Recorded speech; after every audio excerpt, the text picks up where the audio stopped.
Il y a une chose que vous devez comprendre, que quand on voyage comme ça, il dégage l'onction, parce qu'il y avait une impactation là-bas dans le pays. Les gens étaient tellement visités par la puissance du Saint-Esprit. Et aujourd'hui même, j'ai des messages. Des messages et des messages et des messages. Quand je reviens, il y a des retours. Si vous ne faites pas attention, les gens vont fuir. Les gens vont se prendre la tête ici. Parce que les esprits que j'ai dérangés, c'est là contre l'église. C'est pour cela l'église, normalement, quand je parle comme ça, l'église doit être en jeu. Ouais. Constatez une chose, à chaque fois que je voyage, quand je reviens, il y a toujours un truc à l'église. Si vous ne discernez pas ça, vous allez être un proie du monde des ténèbres. En plus, je vais dire une nation où on parle, le niveau de la sorcellerie, après Bénin, c'est Togo. Très élevé. Et j'étais dans une ville où c'était un village où la sorcellerie a un niveau très haut. Quand quelqu'un n'a pas envie de venir à l'église, quelqu'un les immerge, vous ne les comprenez pas. Ces temps-ci, restez vigilants. Amen. Soyez vraiment très vigilants. Soyez vraiment très, très, très, très vigilants. Parce que Satan est en train de rôder. Satan est en train vraiment de rôder. Je sais de quoi je suis en train de parler. Amen. Gloire au Seigneur Jésus-Christ. Je vais parler comment manifester les prophétiques. Comment manifester les prophétiques. Amen. Que Dieu m'aide à exhorter. Je vais prendre 3 passages. 2 Pierre chapitre 1 verset 21. 2 Pierre chapitre 1 verset 21. 2 Pierre chapitre 1 verset 21. Amos 3 verset 7. Acte 19 verset 5 et 6. Amos 3 7. 2 Pierre 1 21. Acte 19 verset 5. Acte 5 et 6. Donc 2 Pierre 1 verset 21. J'ai la parole du Seigneur. Car ce n'est pas par une volonté d'homme qu'une prophétie a jamais été apportée, mais c'est poussé par le Saint-Esprit que des hommes ont parlé de la part de Dieu. C'est poussé par le Saint-Esprit que des hommes ont parlé de la part de Dieu. Répète le passage. Car ce n'est pas par une volonté d'homme qu'une prophétie a jamais été apportée. Donc c'est pas par une volonté d'homme. Ouais. Une prophétie a jamais été apportée, mais c'est poussé par le Saint-Esprit que des hommes ont parlé de la part de Dieu.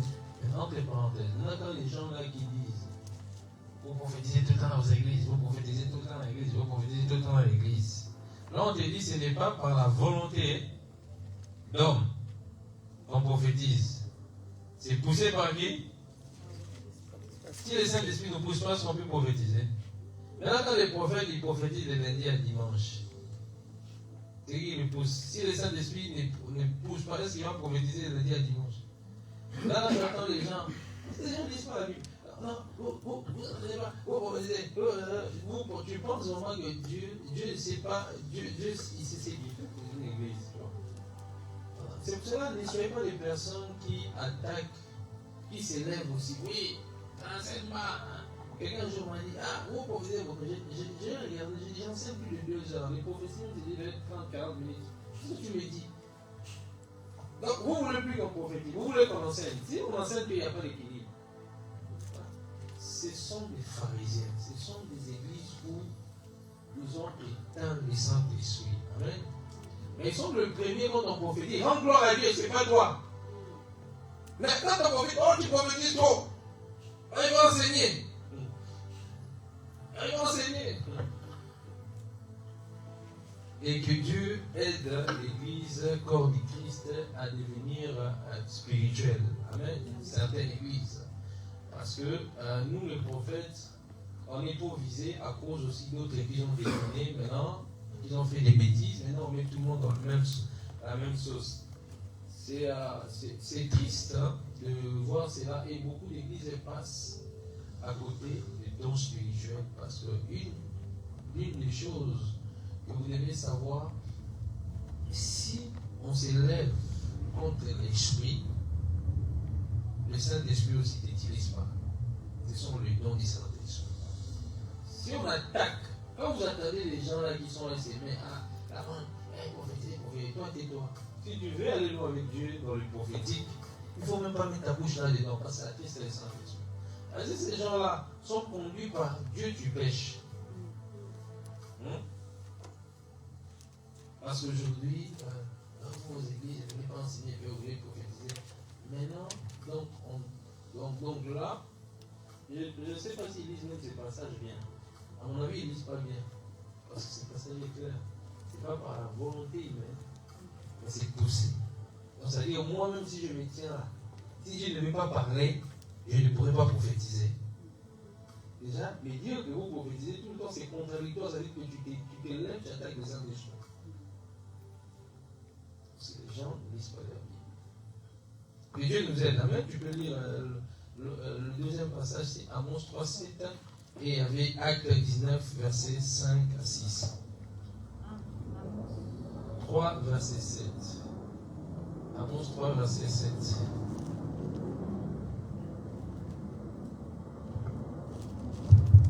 Amos 3, verset 7. Car le Seigneur, l'Éternel, ne fait rien sans avoir révélé son secret à ses serviteurs, les prophètes. Donc, car le Seigneur ne fait rien sans avoir révélé ses secrets à ses serviteurs, les prophètes. Amen. Je peux lire. Acte 19, 5 à 6. Après avoir entendu ces choses, ils furent baptisés au nom du Seigneur Jésus. Lorsque Paul leur imposait les mains, le Saint-Esprit descendit sur eux et ils parlaient diverses langues et prophétisaient. Quand Paul leur posait la main, ils ont commencé à parler de diverses langues et ils prophétisaient. Amen. Fais avec moi ça. Regarde ton voisin, lui, c'est une question, comment manifester le prophétique? Regarde lui encore, comment manifester le prophétique? Est-ce qu'on peut y aller? Est-ce que tu peux bien serrer ta ceinture? Ce sont des choses peut-être que tu sais déjà, mais on doit te rappeler parce que des fois, tu sais, mais tu ne le mets pas en pratique. Tu sais, mais ça t'échappe. Tu sais, mais tu sais, la majorité des gens que les prédicateurs enseignent, ce sont des choses qu'on pourra déjà, tu sais. Mais c'est juste qu'on doit réveiller quelque chose dans ton esprit. Amen. Est-ce que je parle à des esprits? Amen. La définition du prophétique. Le prophétique, c'est la capacité de recevoir et transmettre ce que Dieu veut communiquer. Donc, c'est une capacité de recevoir quelque chose, de transmettre ce que Dieu veut communiquer. Dans un contexte chrétien, le prophétique désigne ce qui est lié à l'action. Dans un contexte chrétien, pour ce qui est écrit, le prophétique désigne ce qui est lié à l'action de Dieu. L'action de Dieu par le Saint-Esprit. Donc, le Saint-Esprit, c'est lui-même le mécanisme, c'est lui-même le maître du prophétique. Donc, le prophétique désigne ce qui est lié à l'action de Dieu par le Saint-Esprit. Pour révéler, encourager, avertir, consoler ou orienter son peuple. Cela s'exprime souvent à travers la prophétie. C'est-à-dire une parole inspirée par Dieu. La prophétie, c'est une parole inspirée par Dieu. Le prophétique peut inclure une parole. Quand on parle prophétique, on peut parler aussi d'une parole d'encouragement. On peut parler aussi d'une conviction spirituelle profonde, une révélation biblique. Une révélation biblique, tout ça est lié au prophétique. Le discernement, c'est lié au prophétique. Parfois, une direction spécifique pour une personne ou une communauté. Amen. Est-ce que tu es là? Est-ce que tu me suis? Pour manifester, écris-moi ça. Pour manifester le prophétique, il faut d'abord savoir Pour manifester le prophétique, pour manifester le prophétique, il faut d'abord savoir quel est les dons que Dieu t'a donnés dans le domaine du prophétique. Je répète, pour manifester le prophétique, il faut d'abord savoir que le don que Dieu t'a donné dans le domaine prophétique.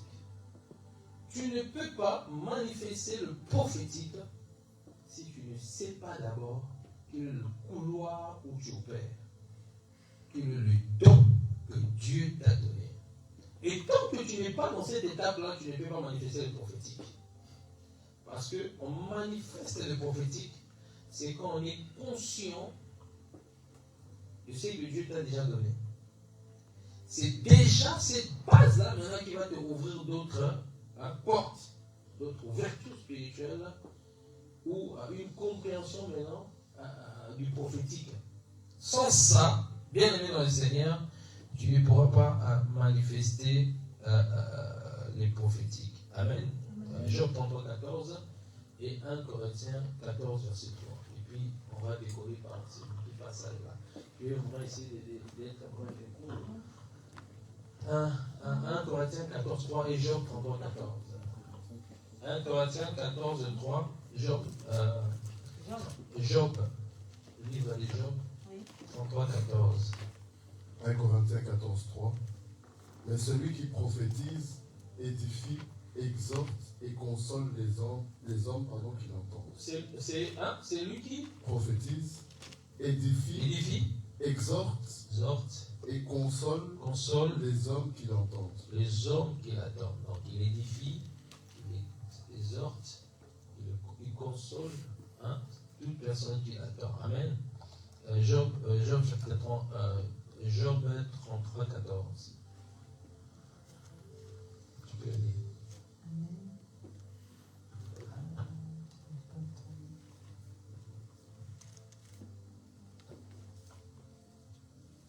Job chapitre 33, 14.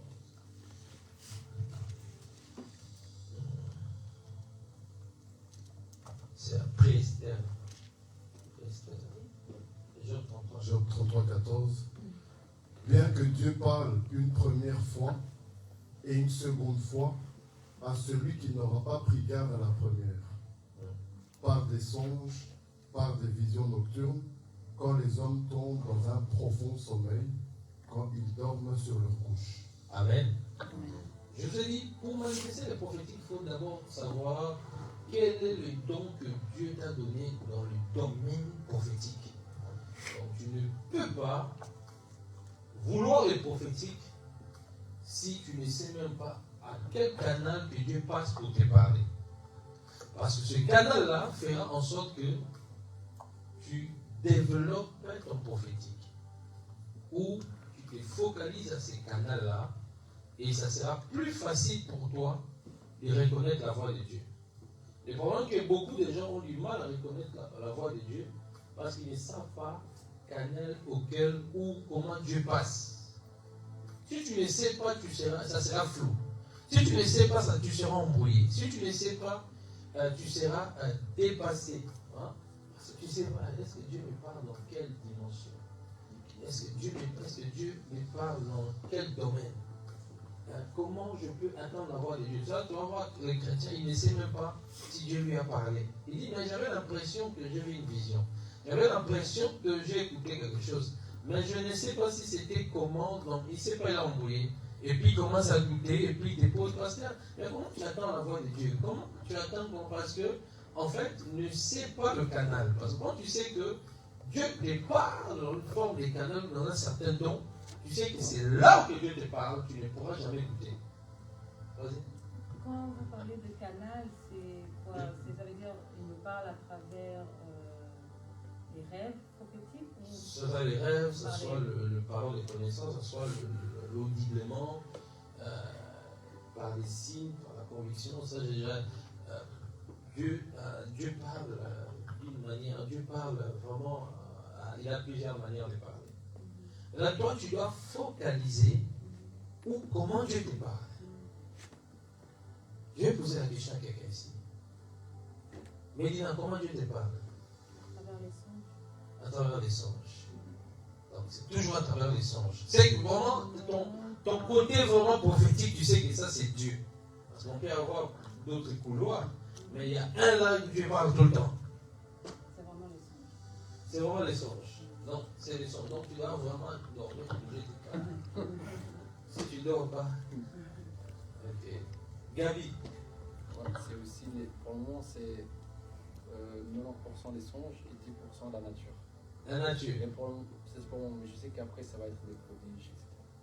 Donc, quand tu dis la nature, quand tu vas à la forêt, C'est, par tu exemple, vas dans un arbre, ça tu peut sens les vents. ça peut être des sons de voiture, je sais qu'il va se passer quelque chose. Ça Ah. peut être des pas, ça peut être des oiseaux, ça peut être des vents. Par exemple, la dernière fois que j'avais parlé à un arbre de s'arrêter, mais ça, je savais qu'il y avait Dieu qui était derrière. C'était des expériences. chaud, hein. T'as parlé d'un arbre, ouais? Non, mais je veux dire, j'ai demandé à des arbres de bouger dans tous les sens, bouger. Arrêtez-vous, ils se sont arrêtés. Gabi, la foi, c'est bien, Gabi, c'est bien. Dylan. Par les songes et les sensations. Et Les songes et les sensations. les songes et les sensations. Esther. Conviction intérieure, j'entends la voix de Dieu. Bon. Qui d'autre? Némi. Par les convictions. Par la conviction. Par la conviction. Roxane. Elle est nouvelle encore, mais l'enfant, c'est tout à fait normal. Hein? C'est encore flou. C'est encore flou. L'enfant, c'était la démarche ici. C'est encore flou. Ça va aller. Ça va aller. Ces enseignements, c'est fait pour ça. Tu vois? Les enseignements, à force d'écouter, et Dieu déclenche certaines. Tétéri. Je suis pas sûre, mais je vais dire audiblement. Audiblement, Dans mes pensées. dans tes pensées. Donc, elle a dit, je ne suis pas sûr. Donc, ça veut dire qu'on doit orienter ça. On doit orienter ça. Après, le problème aussi, que quand on n'était pas dans une église où il y a un prophète, parce que chacun a sa grâce. Les prophètes, eux, la grâce, c'est des. Vous allez remarquer souvent, c'est des prophètes, souvent la majorité, qui voient les appels des gens. Oui. Tu vois, une église pastorale, c'est pas ça leur domaine, plutôt, ils sont trop à suivre les brebis. Une église pastorale, ils sont champions en suivi des âmes. Ils viennent passer chez toi. Lundi à dimanche, c'est fatigue pas. C'est drôle, le prophète, lui, il veut venir, mais moment ça lui fatigue. Hein, tu vois, c'est pour ça que dans une église, il faut toujours que Dieu établisse des pasteurs pour suivre les âmes. Amen. Et chaque personne dans son rôle. Donc, la grâce que Dieu m'a fait et que tous les gens qui me connaissent, les pasteurs, les prophètes, ils savent que la grâce que Dieu m'a fait, c'est que quand je tiens les personnes, leur don se déclenche. Amen. C'est comme ça, c'est ma grâce. J'ai pris pour toi où je pars, les dons se déclenchent. Parce que Dieu m'a fait cette grâce-là, de travailler les dons, de révéler les dons qui sont cachés, qui sont enfouis. Même au niveau de la guérison, plein de reprises, j'ai appelé les gens, prier pour eux, et puis leurs dons sont déclenchés. Pour telle la personne a été guérie, leur don est déclenché. Parce que même dans le prophétique, donc, c'est ma particularité. Donc Tétéria dit, elle n'est pas sûre, mais des fois, tu vois, c'est une voix audible. Fredo, Dieu va te parler. Amen. Dieu va te parler. Jersey. 90% songe et 10% conviction. 90% songe, 10% conviction. Serge. Quel est le domaine que Dieu te parle? Tu as plusieurs domaines. Quel est le domaine où tu sais que c'est là où que Dieu te parle? Bon, je dirais on a vraiment deux. Vision. Vision. Oui, je vois beaucoup. Et la voix du Seigneur en moi. La voix du Seigneur en toi. Ouais. Voilà. Et Joël? Vision, conviction théologique. intérieure et audiblement. Pardon? Vision? Vision, conviction intérieure et audiblement. Audiblement. Néhémie, j'ai déjà deux sauté? Oh non, j'ai dit. Tu avais dit quoi? Conviction. Conviction. Des fois aussi dans les pensées. Ok, les salinages, je dirais pas parce qu'elle tient la caméra, d'accord? Donc, voilà. Oui? Oui? C'est quoi? Qu'est-ce que ça veut dire la conviction? La conviction. La conviction, comment je peux t'expliquer? J'ai une conviction qu'il y a ça qui arrive. Je ne sais pas comment l'expliquer, les mots du chapeau. Je ne sais pas comment l'expliquer. Je sens quelque chose en moi. C'est ça. C'est comme une assurance. Oui, une assurance. C'est comme Tu es sûr de ça? tu sais que c'est ça. Par exemple, un exemple, quand je parle, admettons, je parle de l'évangile, etc., d'abord il y a la chair de poule, mais c'est dans tout le corps. Ouais. Quand je parle, il y a la chair de poule de partout. Genre, je sens qu'il y a la présence de Dieu, le Saint-Esprit qui Ouais. s'éveille. Est-ce que c'est ça la conviction? Bon, elle peut être liée à ça aussi. Parce que j'ai ça, par exemple, aussi. Maintenant, c'est plutôt, je dirais plutôt. Comme une paix qui vient dans ton cœur, comme une évidence. Tu vois, quelque chose qui est évident. Je peux être ici, je sens plus fort que moi avec une paix qu'il y a quelqu'un qui va monter ici. Et puis, boum, 2 minutes après, la personne aussi est là. Quand je dors, par exemple, il y a beaucoup d'anges qui viennent me parler. Comme ça que ça rentre, mais ça me donne une information, ça me donne des messages. Ça donne des Et messages. ça me réveille directement. Donc, là, tu me dis que les anges qui te parlent. Ouais. Là, c'est pas une conviction. Ouais. Là, c'est des anges qui te parlent. Et je sais faire la distinction entre un rêve et ce message-là. Avec ce message-là. C'est pas la même chose. Ça, c'est l'Esprit de Dieu qui est en train de travailler. L'Esprit de Dieu qui est en train de travailler. Ça ce sont des choses.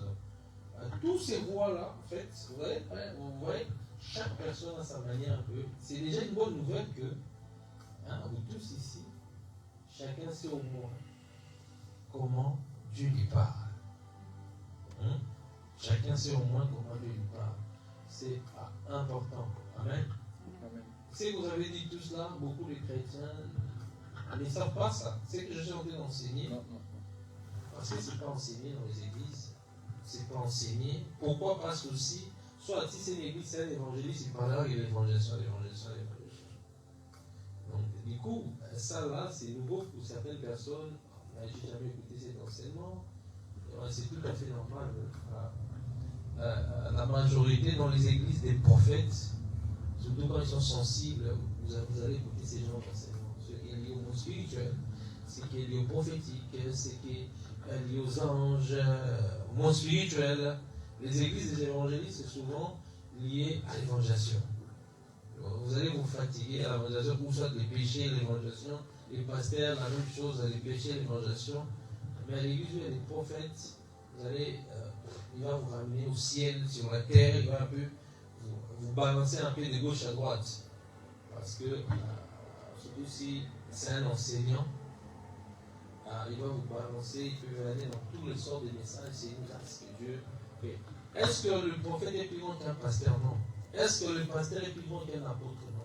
Chacun a sa grâce. Amen. Parce que souvent les gens peuvent voir que le ministère prophétique apparaît comme s'il opère plus que les autres, une dimension un peu spéciale. Mais non, c'est pas ça. C'est juste la grâce. Vous allez voir aussi les évangélistes, aussi Dieu les utilise puissamment. Surtout dans les signes, des miracles. Ouais? Dans les miracles, les évangélistes, ils opèrent fortement dans les miracles. Donc, tu peux regarder, tu dis, d'ailleurs, même les gens de notre génération, des gens qui ont traîné des foules, ce sont des évangélistes. Ceux qui traînent des foules, ce sont des évangélistes. Parce qu'ils ont pour but de gagner la majorité des âmes. Et on va constater que dans vous tous là, vous avez au moins quelques canaux que Dieu vous utilise. Mais laisse-moi te dire que ce soir, il y a des choses qui vont se rajouter. Amen. Que Dieu va encore déclencher. Et ceux qui n'ont pas encore été déclenchés en toi, ce soir, à travers cet enseignement, Dieu va commencer à déclencher un autre moyen pour commencer à prophétiser. Amen. Donc, premièrement, j'ai poussé par l'Esprit que Dieu a parlé. Donc, première chose que tu dois savoir, c'est, comme je dis, il faut savoir le don. Vous avez cité le don. Il y a aussi, il il faut savoir que ce n'est pas toi qui travailles, c'est le Saint-Esprit. Ça aussi, c'est l'une des points qui fait que beaucoup de gens veulent prophétiser sans le Saint-Esprit, ils s'écognent. Ils sont obligés d'aller chercher des informations sur Facebook. Il va sur ton Facebook, il regarde ton nom, il regarde ta date de naissance, il regarde qu'est-ce que tu as marqué, et puis il vient, il essaie de répéter la même chose. Et puis, c'est comme ça qu'après, le jour où ton Facebook, il n'y a plus d'informations, il est bloqué. Les prophétiques, on va pas chercher des informations sur Facebook. Qu'est-ce que tel écrit, parce que le jour où il y aura la panne d'électricité, tu dois prophétiser, ces jours-là, on va dire que tu es un menteur. Hein? Donc, il faut laisser le Saint-Esprit travailler dans l'esprit. Amen. Et ça, c'est quelque chose. Hein? Vous voulez aller loin dans le prophétique, il faut laisser le Saint-Esprit travailler en vous. Laissez-le faire un travail, laissez-le vous utiliser. Il ne faut pas utiliser le Saint-Esprit, mais il faut laisser utiliser, il faut laisser le Saint-Esprit l'utiliser. Parce que dans l'histoire du prophétique, il ne faut pas recopier ce que les gens font. Ça, Dieu peut te pousser à t'inspirer d'un mentor, mais tu ne dois pas faire du recopiage. Parce que chacun a sa particularité. Oui, Dieu peut te rajouter à travers d'un mentor, un père, quelque chose qu'il a en toi. Mais tu vas remarquer seulement, Dieu fera en sorte que tu as ta propre manière, ta propre façon de prophétiser. Amen. Donc, tu n'avais pas la même manière de prophétiser que l'autre. Ne recopiez jamais. On peut s'inspirer, mais ne peut pas les copier-coller. Si Dieu maintenant veut te ramener plus que l'autre là, si tu fais des copier-coller, ben, tu ne pourras pas aller là où Dieu t'attend. Amen. Demande toujours à Dieu de t'utiliser dans une dimension extraordinaire. Amen. Donc, pour manifester le prophétique, premièrement, il faut savoir que c'est le Saint-Esprit qui utilise. C'est le Saint-Esprit qui déclenche les dons spirituels en toi. Ce n'est pas par ta propre force, mais c'est poussé par l'Esprit. Hein? Ce n'est pas une volonté humaine que les gens ont prophétisé, mais c'est poussé par le Saint-Esprit que les hommes ont parlé. Amen. Et ce moyen-là commence d'abord par une vie de prière intense. Une vie de prière intense. Comme vous savez déjà plus ou moins dans quelle couleur vous opérez, ceux qui ne savent pas, il faut rentrer dans les dimensions de prière et demander à Dieu. Parce que la Bible dit dans Matthieu, c'est demander, on vous donnera. Demander à Dieu. Hein? Dans Jérémie, je pense que Jérémie 33, je ne sais plus 3 ou 14, il dit invoque-moi, et je te révélerai. 33, c'est ça? Invoque-moi, je te répondrai. Je t'annoncerai, je te révélerai des choses cachées, quelque chose comme ça. Hein? Ouais? Donc, ça, c'est toi d'invoquer Dieu. Et c'est là que Dieu peut te révéler des choses cachées. Maintenant, ces choses cachées-là qui te révèlent, c'est ça le prophétique. Le prophétique, c'est quoi? C'est un message que tu reçois de Dieu pour transmettre aux autres. Peu importe le moyen, si c'est un songe, et si tu viens, tu dis, l'homme de Dieu, Serge, je te vis en haut, je te vis en costard, hein, je te vis, tu mettais une bague, et puis quelques temps après c'est réalisé, mais pourtant c'est un songe, ça devient le prophétique. On dira, elle a prophétisé. Si tu ne dis pas un songe, on dira que il a prophétisé, ça s'est accompli. Amen. L'importance de comprendre le canal Dieu t'utilise, parce que ce canal-là va devenir une bénédiction pour le monde et pour les nations. Quelqu'un qui ne maîtrise pas le canal auquel que Dieu passe pour lui parler prophétiquement est un danger dans le prophétique. Il est dangereux s'il a un appel. Il doit commencer à confondre les choses. Et Satan peut commencer à jouer avec cela. Parce qu'il il n'a pas, et il ne sait même pas comment Dieu lui parle. Est-ce que Dieu lui parle par des songes? Parce qu'on dit que Dieu parle d'une manière. Il parle par des songes, par des visions nocturnes. Les hommes ne prennent pas de regard. Dieu peut parler par des panneaux. Dieu peut parler, même il y a des gens, quand ils regardent un film, Dieu lui parle. Dieu n'est pas limité par rapport à nos manières de faire. Dieu peut parler par un fou. Moi, il y a un fou qui m'a parlé. Je venais de l'évangélisation, je descends à Madou. On venait soigner à l'époque, là, on voyageait, on a commencé à bouger Bruxelles, les églises ont commencé à soigner. Il y a eu un moment, il y avait un groupe qu'on avait créé avec des amis, à cette époque-là, de jeunes. Après, ça a fait tout un réveil ici de jeunes, des églises, comme des grands des groupes qu'on essayait, commençaient à sortir. Au début, on nous attaquait, hein. On nous attaquait, eux là, ils sont des rebelles, là. On était de plusieurs églises, où moi j'étais l'un des responsables. Et parmi les fondateurs, on était 3 fondateurs. Ça a bougé la Belgique, des jeunes. Et puis il y a des groupes comme des Belgians ICF qui ont commencé à sortir, qui ont vu, qui c'était comme nos jeunes frères, qui nous respectaient. Ils commençaient à sortir des jeunes dans la rue. Les églises ont commencé à sortir des évangéliques à haute voix là. Et puis c'est comme ça qu'on a ramené Sémaïas, le pasteur Sémaïas, qui était le père spirituel à l'époque de l'évangéliste Cospiel, qui à l'époque là n'était pas encore mort à la bénédiction. On a fait des événements plein neufs ici, des malades étaient guéris, on a prophétisé sur les gens, vraiment avec des détails, des gens pleurent. C'était tellement fort, parce que chacun de nous, parce qu'on était 3 prophètes là dans ce groupe. Il y avait moi, il y avait le prophète Dave, qui a maintenant une église ici. À l'époque, on n'avait pas tous l'église.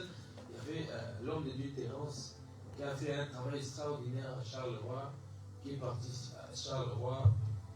Dieu a utilisé la dernière plus de 50 à travers lui. Ils ont bâti une église grande ici, j'étais le nom, qui est connu ici, la plus grande église. Quand ils ont planté à Charleroi, par la grâce de Dieu, lui il est parti avec le feu. Et comme il priait là-bas, il est parti. Là, ils ont mangé 50, et puis 2 mois 100, ils ont bâti l'une extension d'une grande église ici connue qui est même à Paris. Hein? Tout ça parce qu'on avait un feu de l'évangélisation. On a commencé à prêcher comme ça. C'est vrai que moi, ça fait des années, je faisais des réunions de réveil dans mon appartement, mais j'étais plutôt dehors. Malgré que j'étais sous-pasteur de notre église, mais j'étais plutôt dehors en train de crier, pleurer, vous nous connaissez, on a eu des insultes. Tout. Mais c'est là où que beaucoup de choses ont commencé à se passer dans ma vie. C'est là où que j'ai déclenché le don des miracles. C'est vrai que le don de la prophétie, j'avais déjà, quand je suis revenu en plus, on m'a baptisé par le pasteur ici, Nicolas, il est du Ghana, pas loin d'ici, rebaptisé. C'est là où que il y a un réveil. Parce que moi, dans les années 97, 96, 97, j'étais né dans les églises protestantes. C'était à l'époque, quand on chantait avec des livres, des carnets. Hein? On chantait des chansons avec des carnets, tout ça. Il n'y avait pas de mouvement de l'esprit, on ne connaissait pas ça. Où les gens tombaient sous l'onction, ça c'était un mouvement charismatique. Les gens tombaient sous l'onction. On était avec des carnets, on lisait. On n'a jamais vu les gens qui faisaient. Non, c'était pas comme ça. Donc, les protestantiques, c'est sorti du catholicisme.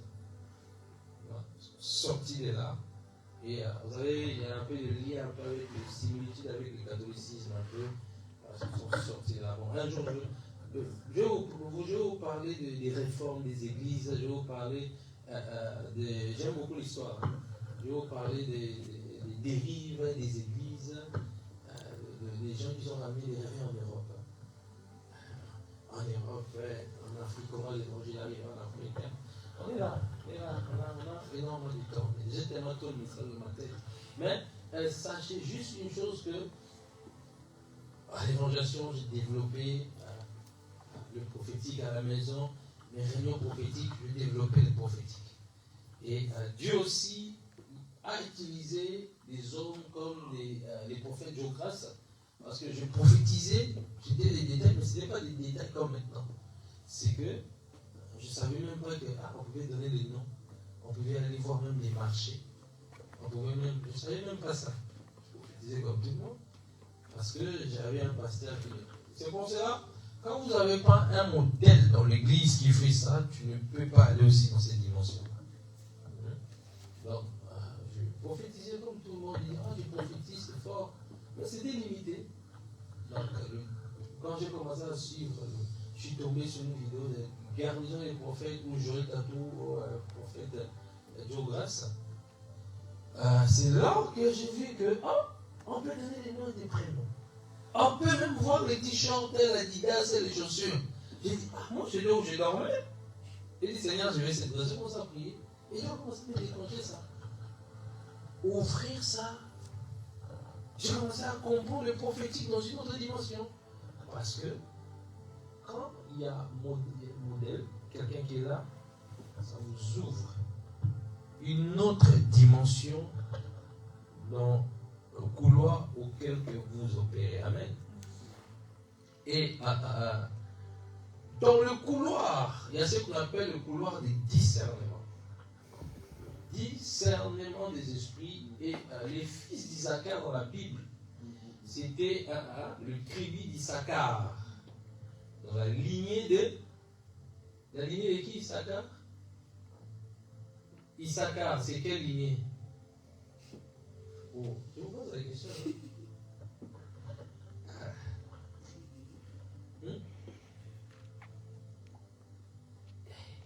Jésus m'a les choses. Il y en a pas qui ne pas la police parce qu'elle est là.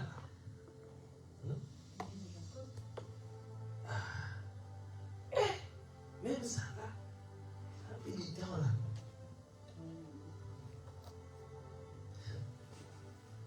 Bon, voilà. Je pense que je vais revenir dans les bases. Parce que je me rends compte que je suis dans les bases. Donc, quelqu'un devait sauter aussi.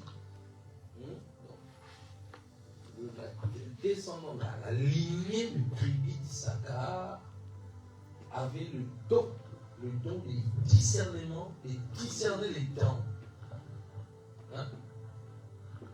De comprendre les temps. Alors aujourd'hui, on parle de la météo. Ils font des recherches, on va savoir la météo. Mais à l'époque, il n'y avait pas des gens qui pouvaient voir. Comment, je ne sais même plus comment on les appelle. C'est qui observent la météo. À l'époque, il y avait ces tribus-là qui pouvaient comprendre le temps, qui pouvaient comprendre la météo. Et Dieu nous donne des hommes. On n'a pas besoin de regarder même nos GSM, il fait combien de degrés. Mais à cause de l'esprit prophétique, tu sais discerner le temps, la température. Qu'est-ce qui se passe? Amen. Parce que le prophétique est grand. Le prophétique est grand. Parce que moi, j'ai expérimenté ça. Moi, à un moment même, un jour, j'ai dit, à l'époque, quand je venais à l'église ici, chaque vendredi, j'ai quitté 1 heure de route. J'habitais à Van Nervelde là-bas. Je prenais les métros, j'allais descendre à la gare de l'Ouest, j'arrivais là, je devais marcher parce que l'église de mon pasteur Nicolas, c'était là-bas au fond là-bas. Et chaque vendredi veillé, il neige, il pleuve, on était motivés. Ou des fois vous manquez l'église. Mais moi j'étais tout le temps à l'église, moi je ne manquais pas les cultes. Jamais. On avait 3 cultes. On avait mercredi, tous les vendredis veillé et dimanche les cultes. Donc ça veut dire, normalement ce qu'on fait là c'est peu, normalement l'église c'est 3 cultes. En Afrique il y a même 4, 5. Déjà quand on a seulement 4 heures, tu es déjà fatigué, oh non. Après tu as 7 heures au travail toute la semaine, tu es rempli de la lourdeur. Voilà. Normalement l'église commence parce que si on avait la salle 3 heures, juste pour l'enseignement et pour l'intercession pour l'église normale. Mais ça l'église c'est comme ça qu'on grandit dans un feu. Mais le problème, on est dans un contexte européen. Où les gens peuvent passer 8 heures au travail, mais seulement 4 heures dans l'église, ils commencent à se fâcher. Au travail, ils ne se fâchent pas. C'est grave, au travail, ils ne se fâchent pas, ils sont motivés 7 heures dans la lourdeur, 8 heures dans la lourdeur. On est motivé parce qu'il y a monnaie. Ça tente de tout, l'argent. L'argent. Ce qu'on fait là, c'est nous, on gagne l'argent. Les gens sont devenus millionnaires là. Les gens là ont changé là. Donc, on allait au veillé, tout ça. À un moment, j'ai dit, j'étais avec un frère qui m'avait ramené en Christ. Il disait, pourquoi ce jour-là, je me souviens. On a arrêté le tram 82 là à Gare de l'Ouest. Donc, à ce jour-là, problème. Dans 20 minutes, les trams y passent. On tremblait. Ah, Seigneur. Si seulement. En blaguant, je dis, Seigneur, je vais. Parce que quand on arrive, les trams partaient. J'ai dit, Seigneur, si seulement je vais avoir la capacité même de connaître les horaires. Bizarrement, après ça, là, j'ai commencé dès que les métros arrivent. Encore on arrive, le métro arrive.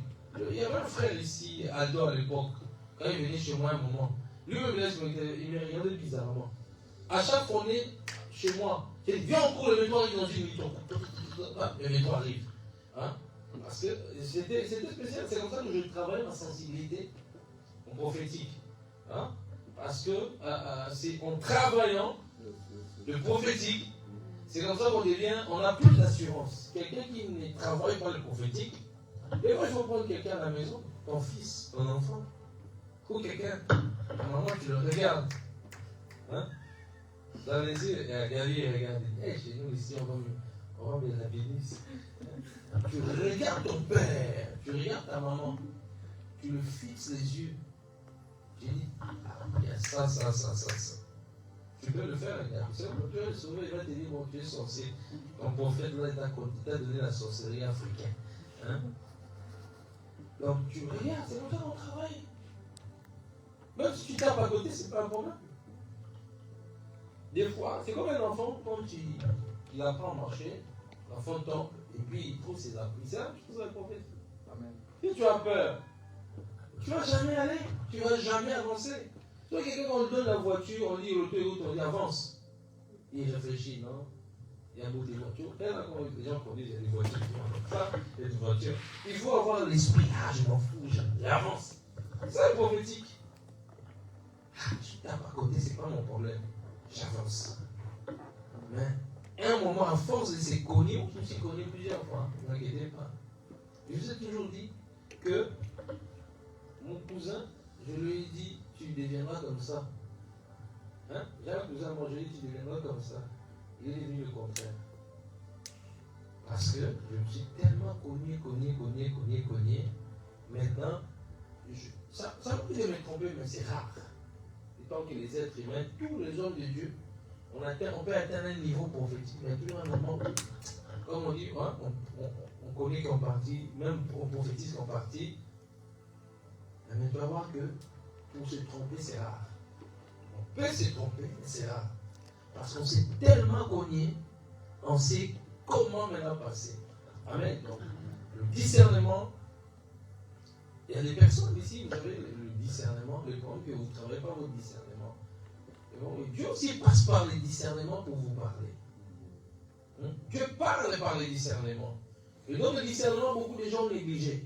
Vous savez, il y a beaucoup des escrocs, beaucoup de faux qui sont introduits dans les églises, beaucoup de faux prophètes, des pasteurs, des docteurs, parce que tout simplement, beaucoup ont négligé le don du discernement. Parce que le don du discernement est un moyen que Dieu utilise pour parler.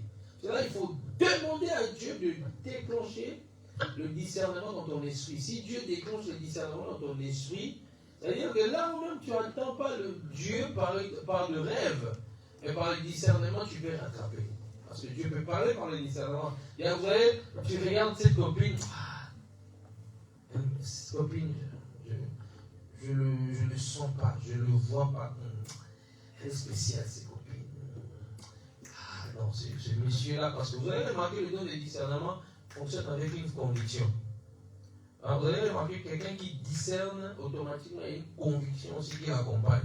Que telle personne est faux. Non. Telle personne est faux. C'est une prophétie. Et puis je dis, faites attention, telle personne est faux. Ne confondez pas. Parce que aussi les chrétiens, beaucoup de chrétiens, ça je vis dans les églises, on confond les défauts, parce que quelqu'un a des défauts, on confond les faux. Non, les défauts ne montrent pas que quelqu'un est faux, non. Confondez pas, c'est l'immaturité. De voir quelqu'un a des défauts, tu dis que c'est un faux homme de Dieu. Non. Les défauts, ça ne montre pas que quelqu'un est faux. Parce qu'on a tous des défauts. On a tous chacun un travail que nous faisons, d'autres qui sont arrivés là. d'autres ils sont au premier étage, d'autres ils sont au troisième. Le plus important que la personne, il marche bien avec Dieu. Amen. Ne confondez pas les défauts et un faux. Amen. Et ne confondez pas aussi parce que les gens, oh, tel est un sorcier, un faux prophète. Un faux prophète.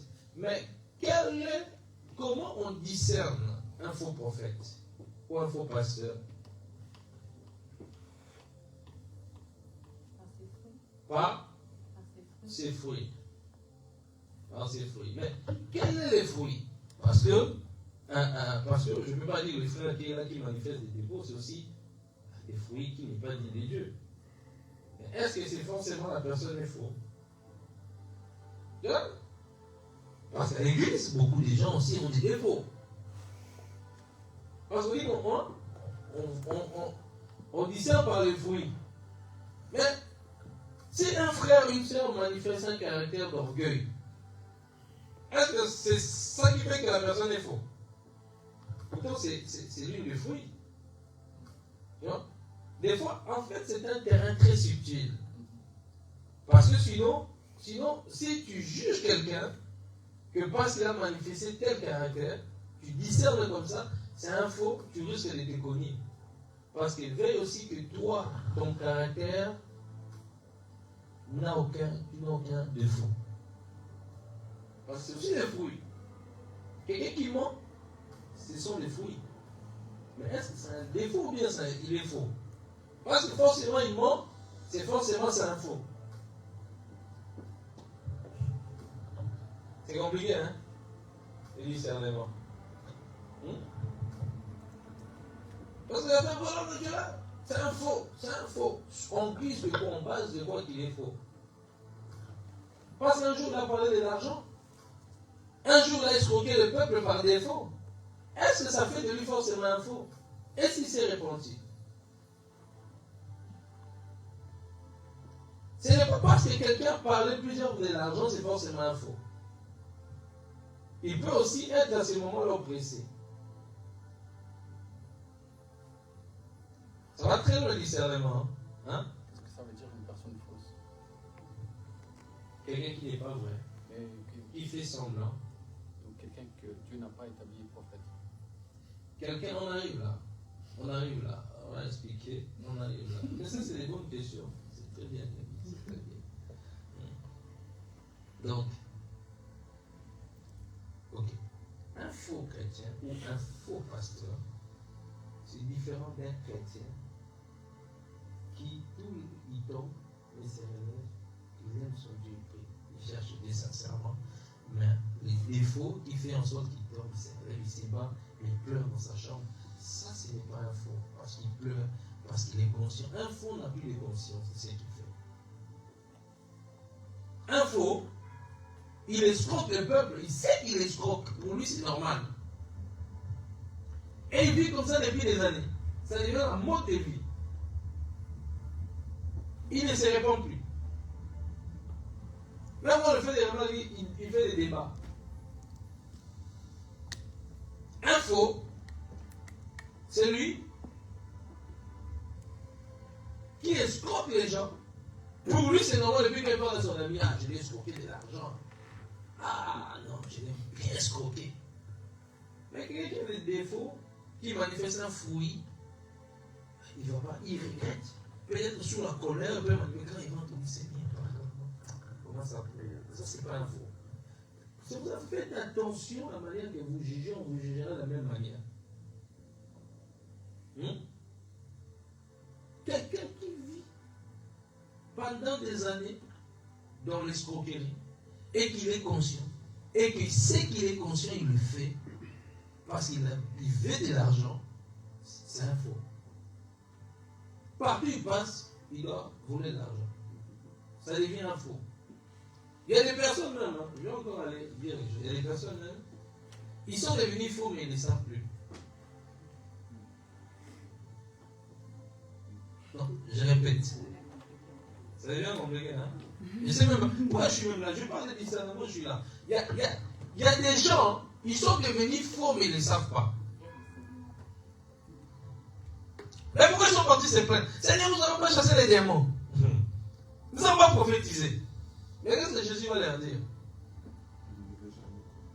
Vous qui commettez, ça veut dire qu'ils n'étaient pas conscients. S'ils étaient conscients, ils n'allaient pas venir vers les maîtres, ils n'ont pas prophétisé, ils allaient se cacher. Pour eux, le fait qu'ils prophétisaient, qu'ils étaient encore dans la vérité. Le fait qu'ils chassaient des démons, ils étaient encore dans la vérité. Un peu, comment discerner un peu? Est-ce que je vous ai aidé un peu? Amen. Je vais montrer un peu plusieurs catégories de personnes. Vous savez, les gens, ils peuvent remplir des foules, des stades en chantant. Ça fait des ans, ils sont tous dans les... Ils sont déjà sortis de la volonté de Dieu. Mais c'est juste le parfum, comme j'aime dire, la bouteille de parfum où il n'y a plus de liquide. Il y a juste l'odeur. Vous savez, il y a des bouteilles de parfum, même si tu jettes tout, il y a toujours l'odeur. Et beaucoup de gens opèrent avec cette odeur-là. Ils chantent, les gens pleurent.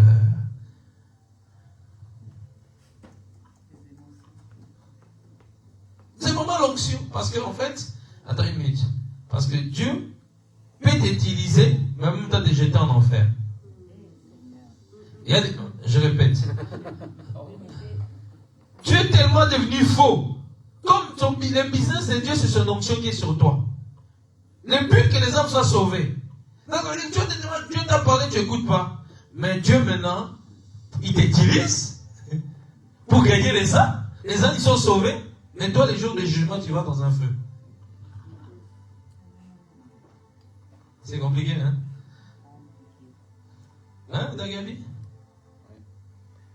Oui. Comment détecter, une personne qu'on ne connaît pas, par exemple, sur les réseaux, qui se dit prophète, comment on peut savoir si c'est vrai ou faux? C'est vrai que c'est compliqué. C'est pour cela que tu dois avoir une communion très poussée avec le Saint-Esprit. Tu dois connaître la Bible. 2. Tu dois discerner les fruits qu'ils portent. Et ça, c'est compliqué parce que tu le vois seulement sur le réseau, tu ne sais pas cerner. La seule chose à faire, c'est de prier si c'est un vrai ou faux. Parce que tu vois, tu ne le connais pas. Comment tu vas discerner? Si ce n'est que de prier que Dieu te montre son état d'âme. Tout simplement. Ne confondez pas quelqu'un qui tombe par défaut et quelqu'un qui tombe parce qu'il aime. Des choses différentes. Apprenez à discerner. C'est pour ça, ne mettez pas vos têtes, tout le monde va vous imposer la main. Il y a des gens avec leur main de masturbation là.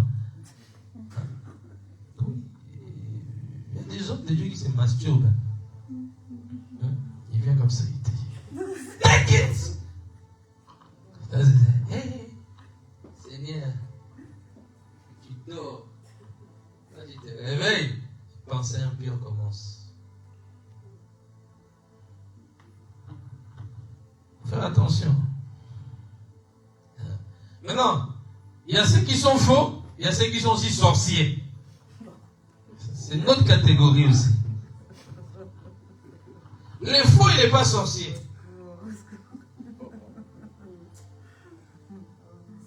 Le prophète ou le pasteur sorcier, il est dans une autre dimension des catégories. Il faut discerner. Parce que le faux, au moins il avait le Saint-Esprit, il priait Dieu, il a reçu l'onction, il a commencé à trafiquer l'onction.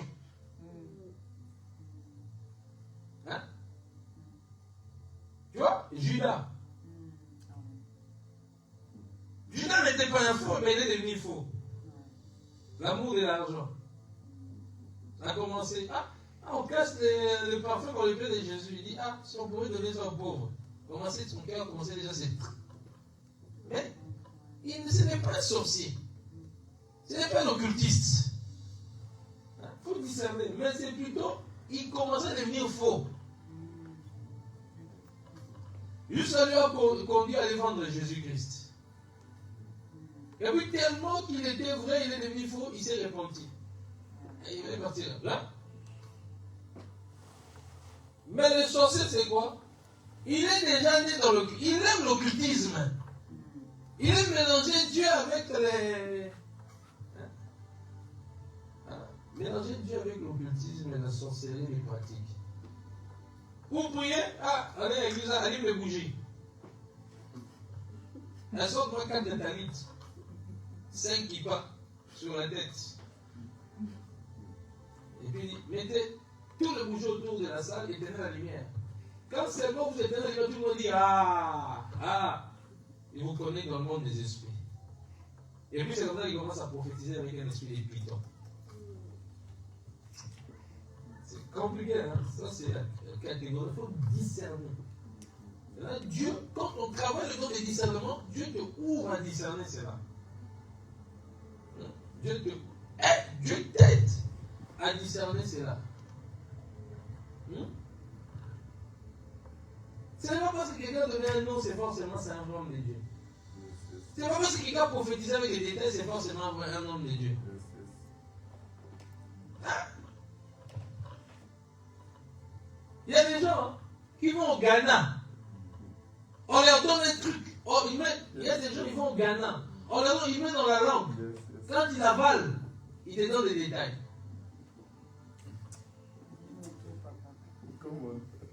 La langue là, beaucoup. Je vais au Ghana, je vais au Nigeria, allez. Je vais en Israël, allez. Allez chercher à ceux qui vous vendent là-bas. Allez, le jour du jugement, ça sera terrible. Parce que en fait, le problème, c'est quoi? Le problème que tout le monde veut des choses rapides, veut prophétiser. Pourtant, pour devenir un niveau prophétique, avec Dieu, c'est le temps. C'est les années de consécration, c'est les années de vie de prière, c'est les années de l'obéissance avec Dieu où la grâce elle grandit dans le prophétique. Mais là, beaucoup ne supportent pas ça. Qu'est-ce qui se passe? Ghana. Allez, non, Nigeria. Hein? My God is good. Là, on te met un truc là, tu dis, avale de l'eau. Avale, tu avales. Et puis on te dit, ouais, l'occultisme et la sorce, c'est bête, hein. Et puis on te dit, chaque minute, tu enlèves chaque minute, tu regardes, tu sors au cours de la rue, tu tournes tellement autour de toi pendant 20 fois. Maintenant, les voisins te regardent, ils me disent, il est bête ou il est comment? Il y a les vieux trucs du quartier qui te regardent, tu vois quelqu'un qui tourne. Un papa, on te fait sortir à chaque minute, tu vas tourner 10 fois. Mais le vrai prophétique avec Dieu, tu rentres dans ta chambre, tu pries. Tu sois patient. Tu suis les enseignements de ton pasteur. Tu désires cela. Tu aspires à ce don. Et Dieu te les donne gratuitement. Tu vas au Nigeria, Ghana, peu importe le pays ou Israël, tu vas payer. Hein? On va te dire, amène va coucher avec un mort. Maintenant, va chercher. Il y a des gens, on les a attrapés, on les a arrêtés comme ça. Et c'était pas moi, on t'a attrapé. Tu vas aller coucher avec. Tu vas chercher Satan est méchant. Hein? Il demande toutes les choses compliquées. Tu vas avoir la foule, tu vas avoir le prophétique. Il va dire bon, hein, prends le pied d'un cadavre, plante-le devant l'église. Va chercher une poule, plante-le devant l'église vivante. Et maintenant, pourquoi les gens le font maintenant en cachette? Pourquoi ils ne font pas, si c'est vrai, si c'est bien, pourquoi ils doivent tout faire ça en cachette? C'est des choses qu'on se reproche, des choses mal on fait tout en cachette. Des vraies choses, on le fait publiquement. Discernement, c'est important. Je parle par discernement. Je pense que l'Église a besoin de dons de discernement. Pour savoir les faux et vrai. Vous avez compris la différence des catégories des hommes de Dieu. Vous avez compris la différence des catégories des hommes de Dieu. Hein? Parce qu'on est là, fais avec moi ça. Fais avec moi ça. Discernement, je parle de la sensibilité prophétique. J'ai une sensibilité, tu sens des choses, je sens qu'il y a ça qui arrive, je sens que je dois prier, je sens que je dois aller là, et que si tu vas aussi là, tu croises des personnes, je sens que je dois aller, je sens que je dois passer par ce chemin-là. Hier, j'ai fini le travail, j'ai dit, j'avais envie juste j'avais envie juste d'aller tousser à la porte de la mur. Je sais pas, j'avais envie d'aller manger des haricots avec la chèvre et du riz. Je dis, je vais essayer. J'avais juste envie de sortir. Après le travail, j'ai pris mon métro. J'arrive, je croise quelqu'un me dit, pasteur, j'ai les costards avant. J'ai dit, non, j'ai pas besoin. Et puis il me dit, puis la maman dit, allez, pasteur, mais tu dis, c'est où l'église? Je lui ai donné la carte. What? Tout simplement. Un jour, j'ai dit, Seigneur, ces temps-ci, depuis le voyage, c'est la crise. J'ai trop dépensé l'argent. Seigneur, fais quelque chose. Et je vais apprendre un mur. J'avais peut-être 15 euros. J'ai dit, je vais prendre un truc. Puis je vois un pasteur a dit, je vois un jeune pasteur. J'ai vu ce qui s'est passé là-bas. Il a dit, c'est ton anniversaire. Passe-moi ton numéro de compte. Les chemins. Tu passes, tu as des bénédictions parce que tu es sensible. J'ai eu beaucoup de rencontres comme ça, des chemins que je fais, des endroits où j'ai été. Des endroits que j'ai été. Parce que j'ai été sensible. Le jour où le prophète Joël Tatou m'a impacté, c'était le soir, mais la journée, j'ai senti que je dois aller au réunion des prophètes. Même si je dois payer pour juste, parce que c'était une réunion politique, si je dois payer même 100 euros pour aller écouter, comment on appelle, la formation des prophètes, je vais le faire. Je sens et puis je m'inscris, j'arrive, je paye tout ça. Je m'assieds au milieu et puis comme j'ai un ami qui tient maintenant son église ici, qui est son pasteur, qui est port de Suisse, c'est à Bruxelles. C'est lui le pasteur principal. Je viens, je rentre dans la salle, je m'assieds, il me dit, prophète, il a dit à ses enfants, mettez-les devant. Et puis il me voit, il me regarde, il me dit, mais, on dirait mon fils, mais tu as déjà un père. Il a commencé à enseigner, il m'a pris devant, on travaille ensemble. Il m'a mis la main, il m'a impacté ce jour. Le soir, il m'a impacté, parce que j'étais sensible. Le jour où l'apôtre de l'onction qui est connu en Afrique, Albert Kakenza, c'est un doyen au Congo. C'est Béni, il l'avait impacté. C'est un homme qui, lui, vraiment, dans ses cultes, quand il commence à chanter comme un Béni, I am the Lord. Lui, c'est sa chanson préférée. Quand il commence à chanter avec sa voix, les protocoles volent. Il y a des protocoles qui ont, leurs périques ont sauté, collés, comme ça. J'ai vu, vraiment, je vois quelqu'un là-bas au milieu, l'onction l'a poussé, elle crie, quand elle arrive à bouger, le périque a volé. Les onctions qui peuvent changer les périques. Et la sœur qui n'avait pas de périques, ils sont les périques de l'autre, ils sont les périques de l'autre. La sensibilité. La sensibilité prophétique peut t'aider. Mais au milieu de tout, donc, il faut toujours demander à Dieu, augmente ma sensibilité pour ne pas passer à côté de ma bénédiction. Beaucoup de gens passent à côté de leur bénédiction parce qu'ils ne demandent pas à Dieu, quand ils se réveillent, Seigneur, connecte-moi avec des bonnes personnes, rends-moi sensible, mes pieds où je vais mettre, je me connecte. Ça, c'est des prières si tu le fais, hein. Frère, 10 ans que tu es en train de tourner à rien faire, à glander, à regarder la télé, ça va t'ouvrir beaucoup de portes. Il y a des prières qu'il faut faire. Seigneur, connecte-moi avec des bonnes portes. Rends-moi sensible. Quand je sors ce matin, que je rencontre des bonnes personnes. Les chemins où je mets le pied, je croise des bonnes personnes. Un jour, j'ai senti encore. C'est bizarre, hein? Encore et alors, ça c'était il y a quelques mois. Aller à Port-la je sens que je dois aller acheter la nourriture africaine pour ma famille. Je vais, tac, tac, tac, tac. Je croise un frère à la gauche. Un frère. Je voulais fuir parce que quand tu es avec lui, des fois il est spécial. J'avais pas envie. Bizarrement, c'est lui. Il m'a. Il commence à parler, raconter ses espoirs. J'étais fatigué. J'ai dit, je voulais dire mon voix. J'ai dit, non, je t'accompagne. Tu sais quoi? Et puis je sors beaucoup de liasses de 50, c'est là que je me paye tout à manger. La sensibilité, ouais. Ce sont des petites choses, ce sont des clés que je vous donne qui fera en sorte que tu es sensible. Ce sont des clés comme ça là. Je parle de sensibilité, je ne dis pas sensible. Je vais voir mon homme, ma femme, sensible. Je vais me retrouver devant le métro, je vois mon homme, on se regarde aux yeux. Non, je ne parle pas de ces sensibilités-là. Je ne parle pas de sensibilité-là. Parce que souvent les gens, quand on parle comme ça, ils mélangent des choses. Je vais me mettre devant le garde de l'Ouest, je vais regarder toutes les femmes qui passent. Peut-être on va se regarder dans les yeux, nos cœurs. Non, je ne parle pas de ça. Je ne parle pas de ça. Je parle de ta destinée. La sensibilité va t'aider dans beaucoup de choses. Même au niveau de ton business. Sois sensible. Regarde ton voisin, lui, sois sensible. Tu passes à côté de beaucoup de choses parce que tu n'es pas sensible.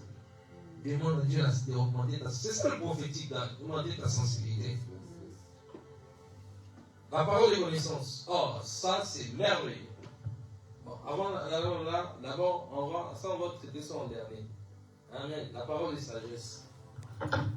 La parole de sagesse aussi, le prophétique. Ça va t'éviter beaucoup de problèmes, beaucoup de disputes, beaucoup de rancunes, beaucoup de la sagesse. J'ai remarqué que beaucoup de gens dans les églises manquent de sagesse.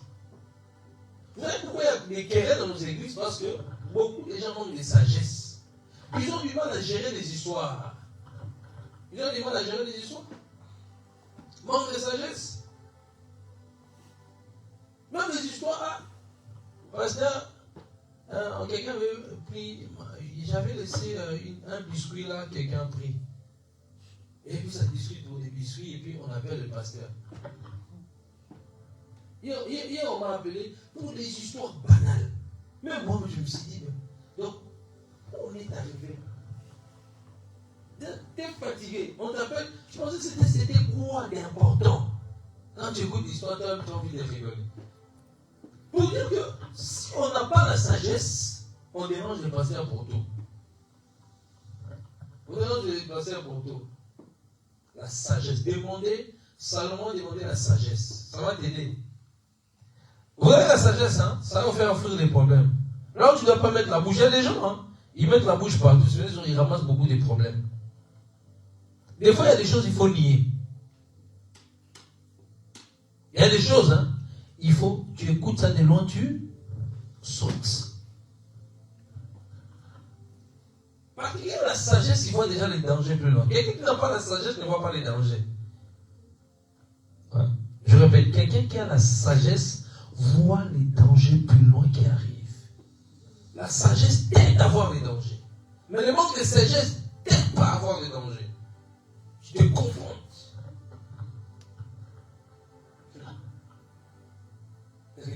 Que Dieu nous aide.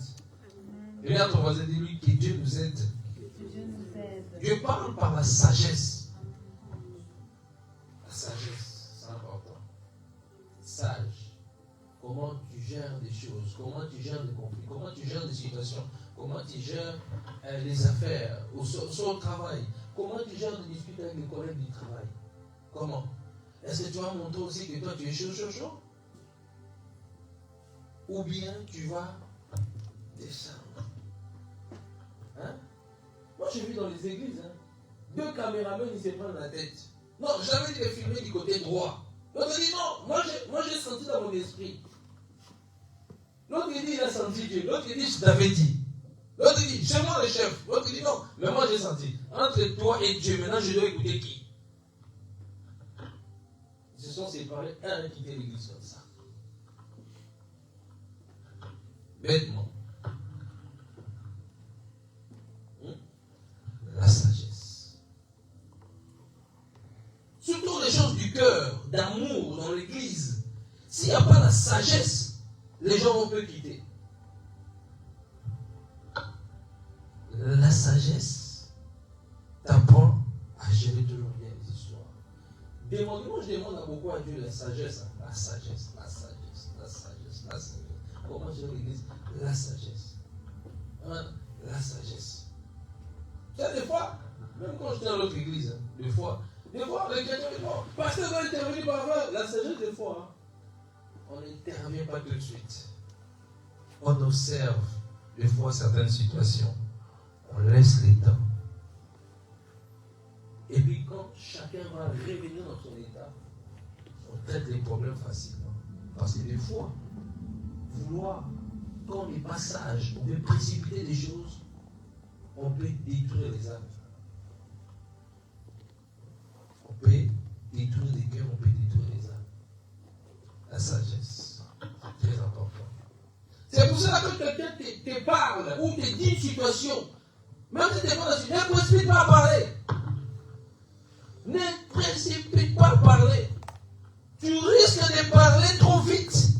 Et si on t'a dit une fausse version, et quand tu as écouté l'autre version, tu seras embrouillé. Et maintenant, pour gérer, tu ne sais pas gérer. Parce que l'autre a dit, tu vois, dans les disputes, hein, des fois, l'autre va te dire la vérité, mais il rajoute un plus. L'autre va te dire, il va rajouter un plus. Mais si toi, tu te précipites de premier, tu dis toi aussi, tu donnes ton argument. Tu es capable d'écouter les deux. Et puis, quand ça va arriver un moment, tu dois gérer les deux, l'autre, il va dire, comme on a dit à un pasteur, tu es hypocrite. Quand on t'a dit, tu avais répondu ça, maintenant, devant l'autre. Parce qu'au moment où l'autre dit sa version, on commence à réaliser. Maintenant, il ne sait pas faire marche en arrière. Comme il avait déjà pris la part de l'autre côté, maintenant, l'autre dit sa version, il regarde, il dit, comment je vais sortir ici? Bombe, bloqué, pasteur est bloqué, il ne sait pas quoi faire. Parce qu'il avait déjà parlé, tu vois, le frère, la soeur, et comme ça. Et puis, il n'a pas écouté l'autre version, et il est bloqué. On l'appelle pasteur bloqué. On l'a surnommé. J'ai vu des églises surnommées pasteur bloqué. Et puis on a dit, pasteur, tu es hypocrite. C'est important toujours d'écouter. Et c'est la sagesse en écoutant des versions Dieu parle. Des fois, tu n'as même pas besoin de gérer tout de suite l'histoire. Des fois, la sagesse, tu laisses bien les gens se chamailler. Tu vois, tu pries. Parce que des fois, dans l'atmosphère des chamailles, il y a un esprit derrière. Et si tu te précipites, des fois, si Dieu t'a dit, tu te précipites à parler, un esprit aussi va t'emporter. Et puis, tu commences aussi à te discuter. Le pasteur, au lieu de l'église, toi aussi, commence à se fâcher. C'est important la sagesse. Parce que dans la sagesse, des fois, tu réécoutes, tu pries. Important. La sagesse, par la sagesse, Dieu parle. En écoutant, Dieu parle. Apprends plus à écouter qu'à parler. Surtout quand tu veux gérer les histoires, apprends plus à écouter. C'est dans le silence que Dieu te parle. C'est pas directement ton cœur bouillon. C'est qui dit, le frère, la soeur, c'est vrai, tu commences à parler. Et si c'est les émotions. Parce que dans le prophétique, les émotions s'y parlent. C'est pour ça que dans nos églises, les dieux m'ont dit, il y en a trop. Mais pourtant, Dieu n'est même pas là.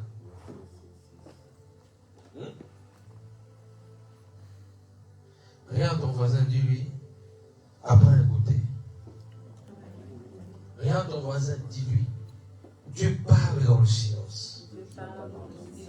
Dieu est sage. Il ne te précipite pas à parler.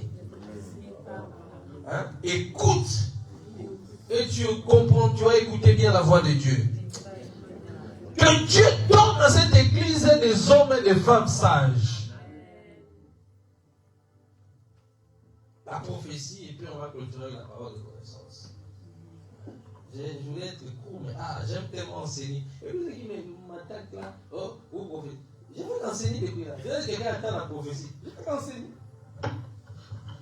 Là, quelqu'un vous attaque maintenant, on va t'écrire là. Quand il voit des extraits, il faut dire, hey, tu n'es pas là-bas. Tais-toi. C'est l'enseignement. La prophétie. La prophétie, c'est le fait d'annoncer. Parce que faire la part des choses entre la prophétie et la parole de connaissance.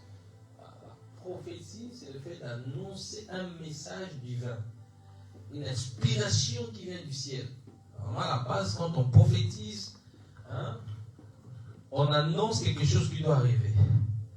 La prophétie peut aller dans le passé. Je vous ai déjà dit, comme Lucifer, comme Ézéchiel avait vu dans Ézéchiel 28, le passé de Lucifer. La prophétie peut aller aussi dans le passé. Mais la majorité La prophétie, c'est souvent le présent, surtout le futur. Il annonce toujours des choses qui arrivent. Il annonce toujours des choses qui arrivent. Un jour, j'avais annoncé à l'appartement qu'il y aura des choses qui vont commencer à se passer en Europe. J'avais parlé de, je pense qu'à l'époque, la Russie ou l'Ukraine, quelque chose il y a à peine, il y a 3 ans, 4 ans, quand on faisait des cultes à la maison, comme si on kidnappait. Une semaine après, on m'envoie un message dans les infos, il y a ça qui est passé. Il y a ça qui est passé. Il y a cela 5 ans.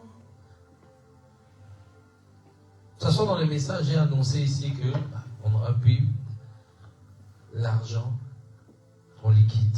Ça, c'est là longtemps. J'ai déjà dit ces choses-là.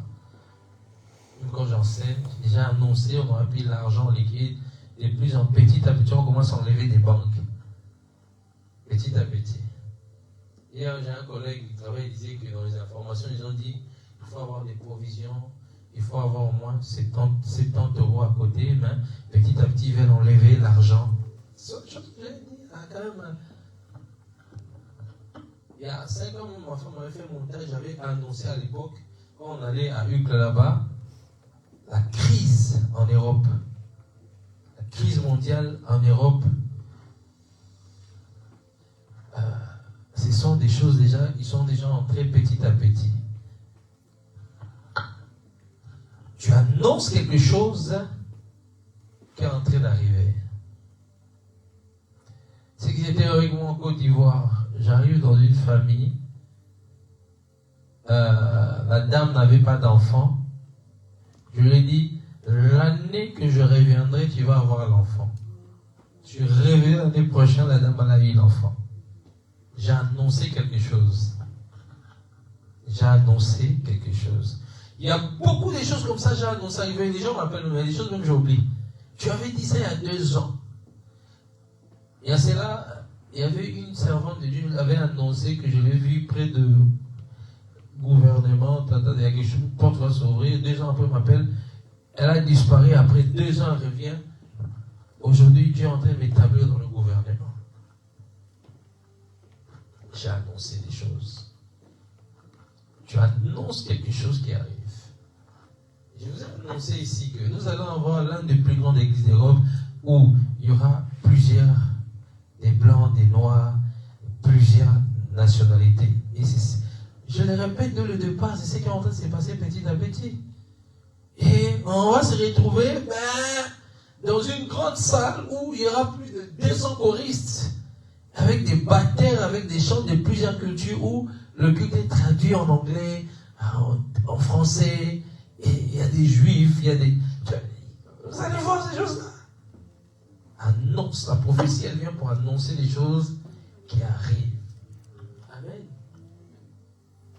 Et on a annoncé le Messie est passé.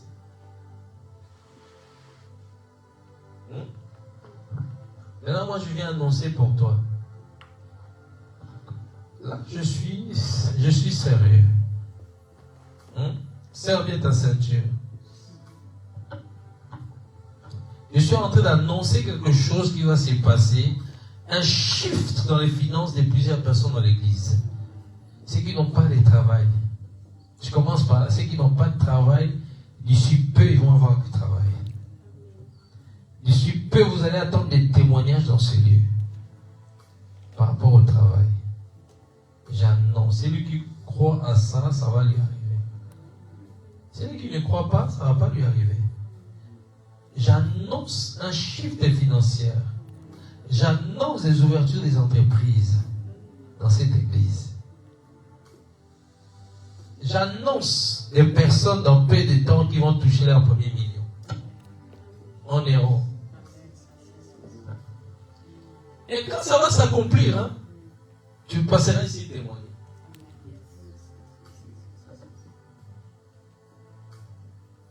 J'annonce notre mariage dans l'église. Quel esprit de célibat. Ceux qui sont dans leur saison, parce qu'il y a des gens qui ne sont pas dans leur saison, ceux qui sont dans leur saison et qui n'arrivent pas à se marier, que cet esprit de célibat te lâche au nom de Jésus-Christ. J'annonce ton mariage au nom de Jésus-Christ. J'annonce une nouvelle salle, on a les lundis à dimanche, une plus grande salle, encore beaucoup plus classe, avec une salle des codimes, avec mon bureau à côté, deuxième bureau, avec une salle, grande salle pour les codimes, à manger pour baptiser les gens. J'annonce cela au nom de Jésus-Christ.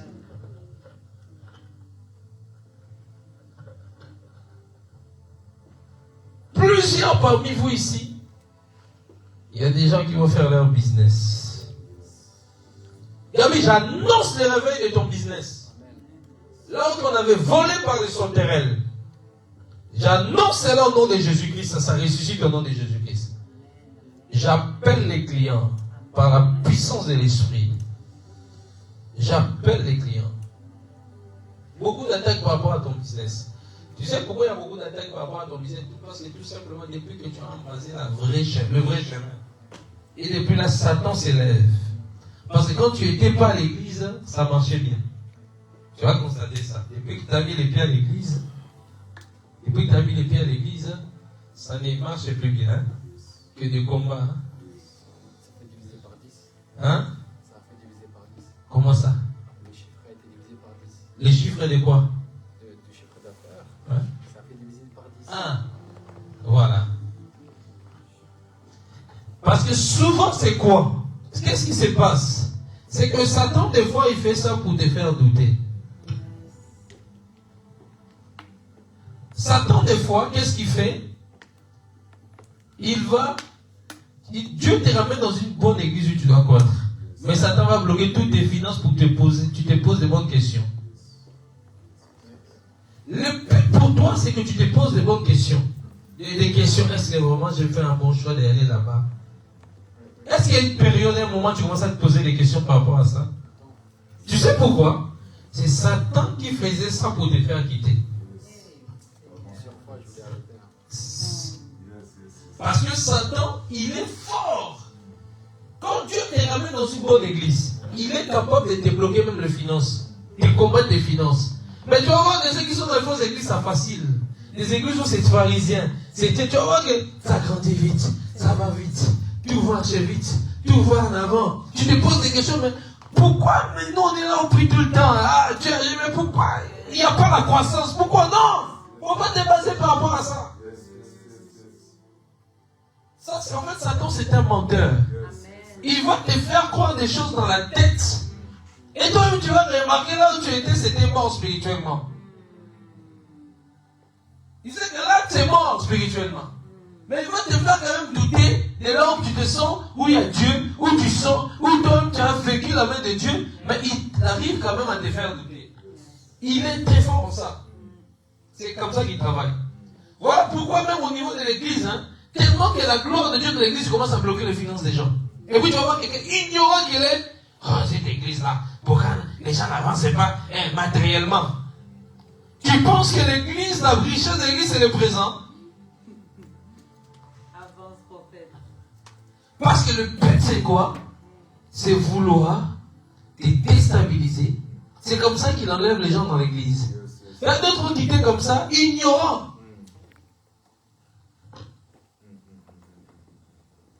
Mais Dieu va faire quelque chose de fort. Je suis prophète de l'Éternel. Et quand je parle de lui, je suis en train de prophétiser sur lui. Et vous allez remarquer quelque chose que Satan, en fait, il a commencé à lui mettre ça dans la tête, comme des oppressions à un moment. Dans la tête. Peut-être je dois quitter. Ah, mais puis il y a quelque chose qui les force à quitter. Peut-être il peut venir là, son visage change. Il peut rentrer assis là, son visage change. C'est comme si en fait, est-ce que je peux prophétiser? Est-ce que je peux parler? Donc son prophétique maintenant en train de descendre sur moi. Tu vois? Des fois quand tu rentres ici, Satan te fait, il commence à te faire croire des choses dans la tête. Des fois même, on n'a pas envie de rester. Il va encore parler. Il va encore, moi ma vie, il y a ça qui est bloqué. En plus de ça, il peut te dire même dans la tête, il te fait comprendre, j'ai déjà mis l'argent. J'ai déjà sémé plus de 1000 euros, mais il n'y a rien qui change. C'est ça qui te met dans ta tête. C'est un escroc. Et puis maintenant, on va dire, le loyer, on doit mettre de l'argent. Ah. Et puis il va te bloquer. Il va te bloquer que tu ne mettes pas. C'est ça qu'il fait avec toi. Yes. C'est ça qu'il fait avec toi. Pour en fait encore, il te bloque encore dans cet état-là. Parce qu'en fait, la bénédiction de Dieu ne regarde pas parce que tu as mis une fois, deux fois, trois fois, cinq fois. En fait, c'est quoi? Deux fois, tu peux mettre de l'argent, et puis tu récoltes peut-être dans 5 ans, 6 ans, mais énorme, plus que ce que tu as mis. En fait, les problèmes ne font calculer Dieu. Hein? Ce n'est pas le truc des tantis là. Tu mets 500 euros, quand tu tournes, tu reçois. Non, c'est pas comme ça. Ceux qui sont bénis souvent financièrement, ce sont des gens qui persévèrent. Ils mettent, ils voient rien. Pendant 10 ans, il y a des gens qui me disent 10 ans, puis un jour, je deviens millionnaire. Mais ça sort d'où? Parce qu'il a persévéré. Parce que quand tu tombes dans une église qui est réelle, hein, vous allez constater quoi? C'est là que le combat commence aussi, que tu n'as plus d'argent pour mettre. Mais tu vas remarquer dans les fausses églises, hein, quand tu mets, tu vas remarquer que l'argent vient. Tu vas dire, je suis dans une bonne église parce que ça sort, parce que je touche l'argent. Mais regarde, cet argent-là, ça ne va pas te rendre millionnaire, ou tu ne seras pas prospéré. Tu trouves les mêmes sommes que tu reçois, mais toi tu dis, j'arrive à manger, j'arrive à payer mon loyer, j'arrive, non. Non, vous ne connaissez pas Dieu. Et c'est ce qu'il est en train de faire. Mais Dieu t'aime. Dieu t'aime. Et des fois, il peut utiliser la famille. Hein. Il va utiliser la famille. Hein. Tu vois, la famille veut parler des choses. Ah, pour exemple, dénigrer, attaquer. Ce sont des sémences qui veulent planter dans ton cœur. Mais n'obéis pas à ça. Si tu obéis à ça, tu vas passer à quelque chose. N'oublie pas ça. C'est un chemin. C'est un chemin. Avec Dieu, c'est compliqué. Hein? Avec Dieu, tu viens. Avec Dieu, quand tu arrives vraiment avec. Tu sais, hein, les gens ne se rendent même pas. Quand tu commences vraiment le vrai évangile, d'abord Dieu te déplie d'abord de tout. Je ne parle pas de son cas, je parle d'autres cas. Quelqu'un dans le monde, il a touché les 10 000, 15 000.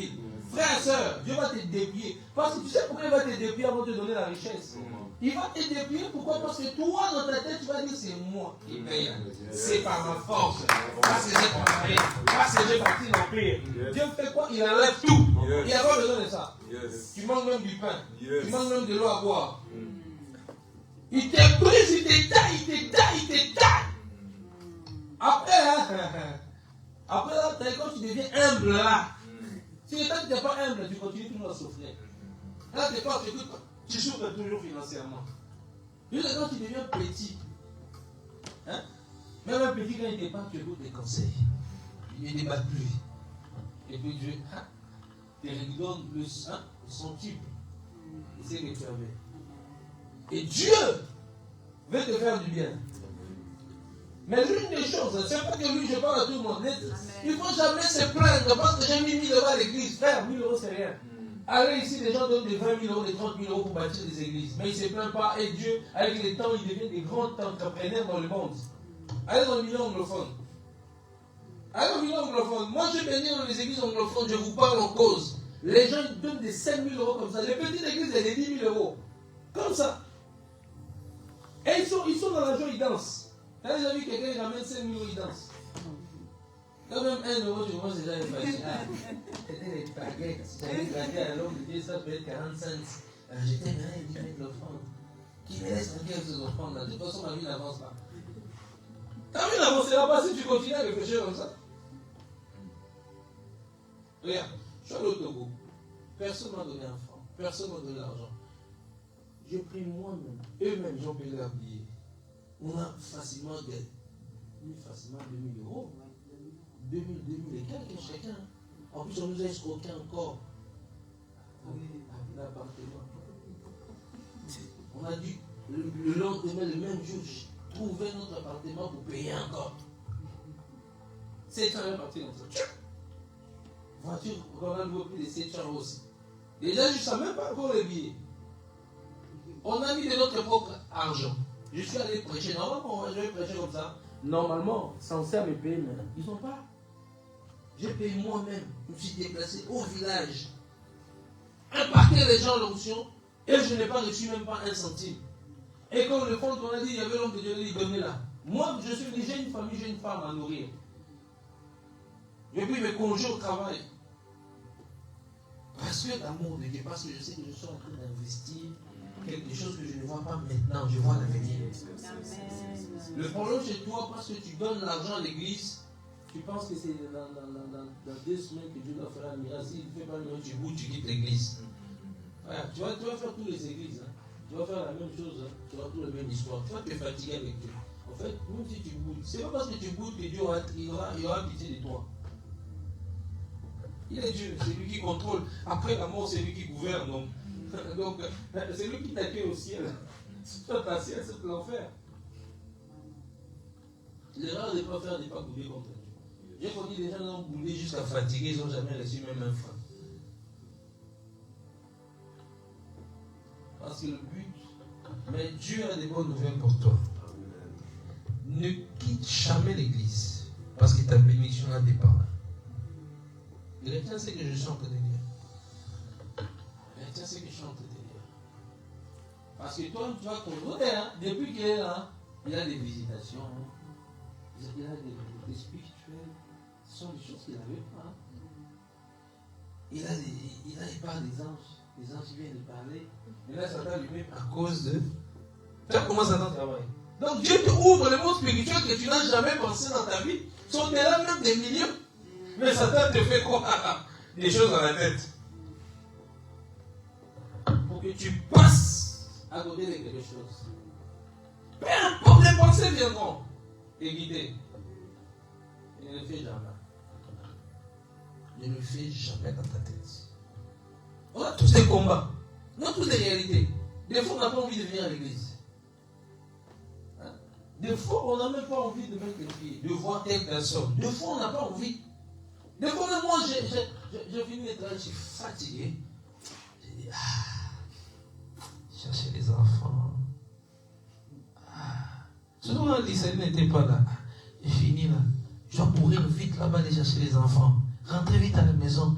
Il faut me laver encore. Trouver mon costard. Repasser. M'habiller. Prier. Pour que tu sentes l'onction. Et puis le lendemain, après ça, t'es KO. Quand tu arrives au travail, on va dire là, t'es KO comme ça. Ce sont des prix, tu vois. Ce sont des prix à payer qu'on fait. Tout ce qu'on donne pour Dieu, hein. Il ne faut pas s'y attendre que, comme j'ai donné aujourd'hui 100 €, demain Dieu me donne 200 €. Si tu vas dans ces calculs-là, toute ta vie, tu n'auras rien. Rien. Mais si tu donnes parce que tu l'œuvre de Dieu, tu veux que ça avance, tu fais avec un cœur, avec joie, et tu ne vas pas comprendre que des choses commencent à se déclencher pour rien. Automatiquement. Je parle pour tout le monde. Hein. Là, je parle pas sur lui, je parle pour tout le monde. Voilà. Ils ont mangé, en fait, ils ont fait son business. Est-ce que je peux pas? Avance, prophète. Yes. On va travailler sur son business. Quelqu'un parlait sur ça. Mais en réalité, toi, tu as un combat. Le combat que tu as là, c'est dû là où tu fais du théâtre. Tu sais que le monsieur là sort du corps.